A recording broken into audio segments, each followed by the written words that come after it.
So that being said, we're going to start something new here on the podcast. A little bit of a shorter episode here. We're going to spend about probably the next 10, 20 minutes here talking about two specific prospects coming up in this year's draft. Now, we're going to be doing this every single episode. So this episode, we have Matthew Schaefer and Michael Misa, who we're previewing here today. And then in the next episode, we'll do like Hagens and Martone, and then we'll go so on and so forth until we get to the draft, and we'll just do a bunch of prospects to get through them all. So let's kick it off here with Matthew Schaefer, born September 5th, 2007 in Stony Creek, Ontario. He's 6'2", 183 pounds, and in 17 games this past year with the Erie Otters, had 7 goals, 15 assists for 22 points. Now, I want to put a little bit of an asterisk there. He was injured through a lot of this season due to the World Juniors, but this is a guy who is a highly touted, highly talented defenseman, and is going to be somebody that's going to be very special here in the NHL moving forward. Yes, we're doing Schaefer first, correct? Yes. I know you just had the little spiel, but I wasn't paying attention. I'm not gonna lie. All right. But I've been to Stony Creek. Schaefer. Now, when you look at Matthew Schaefer, now for me, and I think I've said this multiple times here, I'm not ecstatic about Schaefer as everybody else is. Yeah, you're not as high on Schaefer as other people are. Like I have discussions with you, and you're like, yeah, this guy's like not as great as everybody's projecting him to be. Why is that? But here's the thing. I hope I'm wrong though. Like I always don't say like, oh, I hope he's a bust. No, I just don't think that he's being, because when you look at him, like his skating mobility is something like, I think that's what the big selling tool is, big marketing of him is that dude can skate really well. He skates really, really well. He backchecks really, really well. He's just on skate. Like I wish I could do what he does on skates personally, because I think we all do, LeBlanc. Come on, let's be real. I know, like, fast. He kind of his skating reminds me of Quinn Hughes. His skating reminds me of Quinn Hughes. Yeah, not everything else. Skating. And also, I also hate. I think I've mentioned this to you off camera. I hate it when I watch like certain prospect previews or like hear from like former scouts, and they say, "Oh, he reminds me of this player," and then he doesn't look anything like that player. Yeah, I believe that. But yeah, like someone said, "Oh, he reminds me of Drew Doughty." I'm like, he is nothing like Drew Doughty. He is nothing. Maybe in his early days. I don't know about this right now. Do you have Schaefer's height on your? Because I forget. He is 6'2", according to Hockey DB. Okay, yeah. So we'll probably grow to be like 6'4". Yeah, he could get a couple more inches on him. I think honestly, I am not terribly high on Schaefer either, but I still do think like he is the real deal. He's a high flying, skating, good offensive defender. He very has high IQ, very high hockey IQ. Yeah, he's got a lot. He's very knowledgeable, has great hockey IQ. I think that is something that you're going to be able to take here from him. Again, I'm not like I think like again like this is a pretty weak draft. So generally, like I think the consensus is probably Schaefer. But honestly, it could be somebody else. Like, we really don't know with this draft. This is a weird draft. I'm going to say this right now. If the Isles trade Noah Dobson pre-draft, they're taking Schaefer. Yeah, I think that's pretty much confirmed. I think right now it's a little bit up in the air with that. Like, are they going to trade Dobson or are they not? That's a whole question there to be discussed. But I think, honestly, like, he is the projected number 1 first overall pick. And rightfully so. Like, I think this guy's a very good player. On my rankings, I have him at number 2. So you're not hating on this guy. No, like, I'm not hating him. Like, he's the best defenseman in the draft. There's no question about it. No, this is a weak draft. So like, there's really nobody else that comes that much closer. I think we talked about this draft. Like we talked about in our mock draft. We talked about Brady Martin going like 11th to Pittsburgh, and even I said I don't really see Brady Martin as a top player. Like I see him as more of like a third liner or a second or a low tier second liner. That's how weak this draft is. Yeah, honestly, I agree. But yeah, Schaefer, he's the real deal. Honestly, I think there's really no doubt about it here whatsoever. This guy is a phenomenal defenseman. What would you say? So I don't know if you have this like put down by memory, but what would you say the floor of Matthew Schaefer would be? The floor is going. I think his floor in the NHL is probably a second pair defenseman.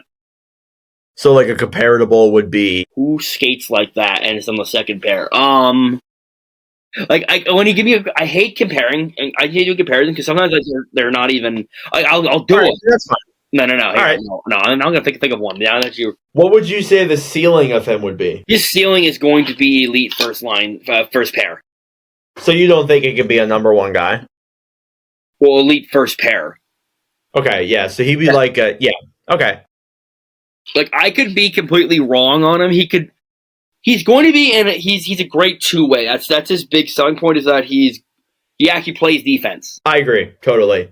So like Schaefer, like I think like this guy has a lot of potential, and I think like honestly, it depends on who picks in this draft, but like it's I honestly want to say if it's only because I know he doesn't skate like him at all. But imagine a more mobile Matthias Ekholm. okay, yeah, like somebody like that would be your low. What about a high comparable? High comparable, you could get him as a bigger Quinn Hughes if he hits the ceiling. Yeah, to be honest. So that's Matthew Schaefer there for you guys. Let's jump into Michael Misa. Hold up. Before we get out of Matthew Schaefer, I want to talk about what he needs to work on. Oh, sorry. We have to talk about the negative, even though we haven't channeled that enough. But strengths top two. So you do strengths and weaknesses. Top tier two-way defenseman. Skating and mobility's off the charts. Hockey IQ's off the charts. He needs to work on his shot. He's not a great. He's not a great shooter. He needs to get stronger and he needs to be more physical. If you're going to be a two-way defender, you need to be physical on the boards, on the puck. You need to be you can't be a two-way and not possess physicality. Absolutely. Yeah, I think that's very important, especially in these days in the NHL. You have to have that skill on both ends of the ice.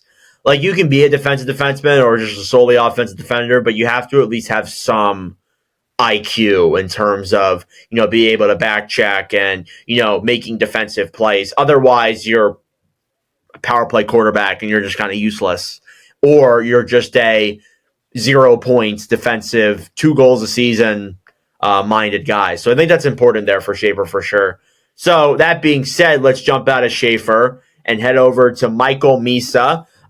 Born February 16th, 2007. That's my birthday, my brother.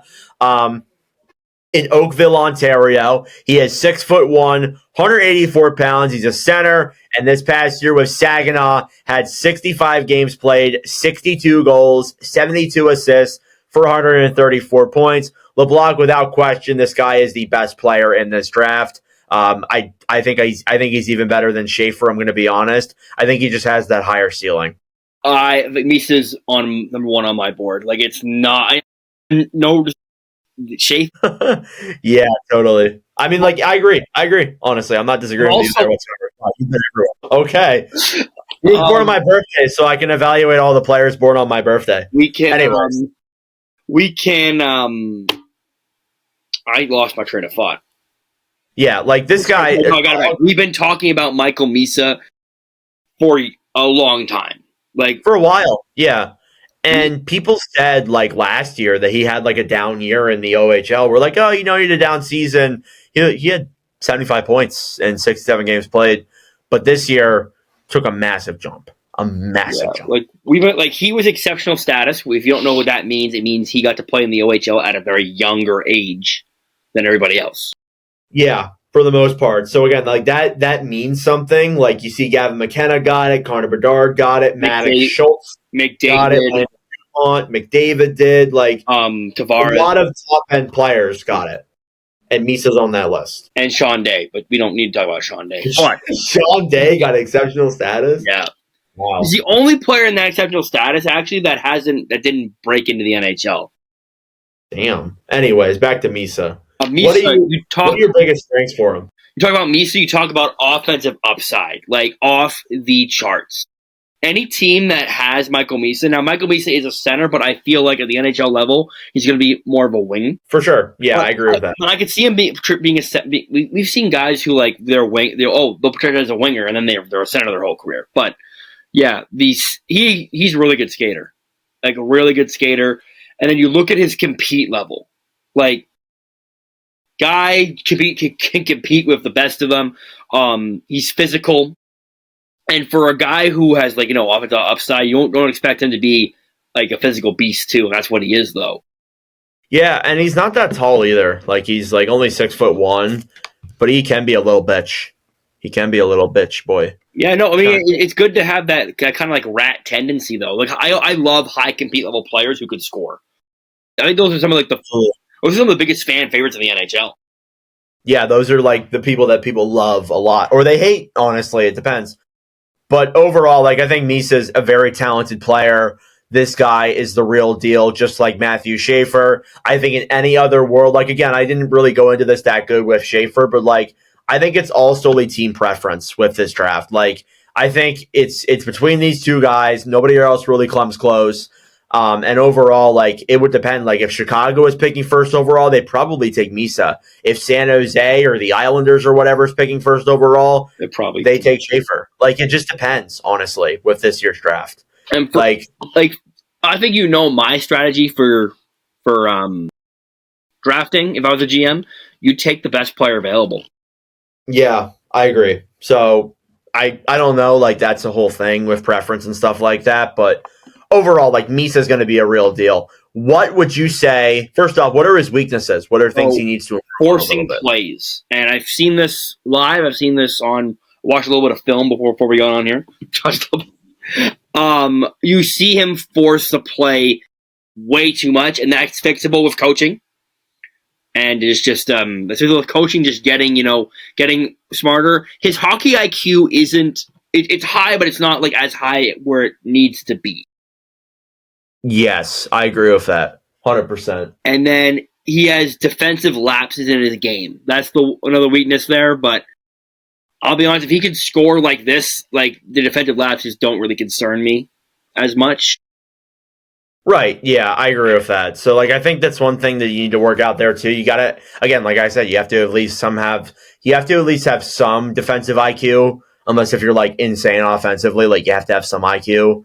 So yeah, I agree with that for sure. What would you say? Low comp for him. I'm gonna say Svechnikov. You think Svechnikov? Okay, so like a high tier second line guy. Yeah, that's it. That's his floor. Yeah, I'm gonna be honest. His ceiling, it might be. I'm not saying he's gonna be this player. Don't come at me in the comments. I think he's a low tier Kucherov. I get what you're saying. Yeah, I get what you're saying. I think like he has the tools in his toolbox to be that kind of guy. Yeah, because Kucherov. So I agree with that. I think that's definitely a good take. Yeah, because Kucherov, he scores. He has he's a very high compete guy, and he throws the body. Yeah, absolutely. So Misa's a real deal. Schaefer's the real deal. You said that you have them 1 and 2 on your board. Yes. You want to go into that a little bit in depth here and why? I think just the upside of Misa is high. His ceiling is higher than Schaefer's ceiling. At the end of the day, you can draft another defenseman. It's really hard to find offensive guys like this in the draft. For sure. Unless if you're Seattle, you got to draft a defenseman. Draft a defenseman! Yes.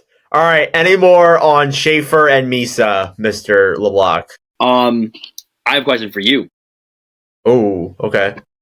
Do you think there's a chance that Misa, I don't think Schaefer is going to drop. But do you think Misa drops out of the top 2? So who picks 2? San Jose? Yes. It's not out of the question. It's not. I think, again, like you look at San Jose, they already have like all those forward guys in there. They may not really want another one. Misa might be too good to resist. So he could drop to 3, but I think that's where I would stop. But here's my thing. Who would go above him? Because it'd probably be a defenseman. If San Jose keeps the pick, they might trade the second thing, honestly. Yeah, no, that's what I mean. Like they could trade the pick, and I think if someone's trading up to 2, they're taking Michael Misa. Yeah, that's the sole purpose of why you're trading up there. I can't see the Sharks drafting Higgins. They already have a bunch of forwards like James Higgins in the system. You can maybe see a guy like Anton Frundell go there, or you might get the surprise. You might get a Radim Merker slip in there. Yeah, you might get a high defenseman up there, like because again, like San Jose doesn't necessarily need a top end And forward. I'm going to say this: do you remember the year that Slavkovsky got drafted? And I that do. that was shocking. Well, at the time, it was shocking, and we thought New Jersey was going to take Shane Wright.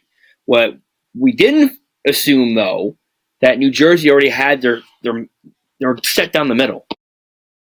Yeah, so they picked Nemec. They picked Nemec, and it's kind of backfired right now for Jersey, but Yeah, we heard the rumors about Slavkovsky going to Montreal, so that didn't surprise me. But Nemec really shocked me. like Nemec too. Like I don't know if we were on for the we did their.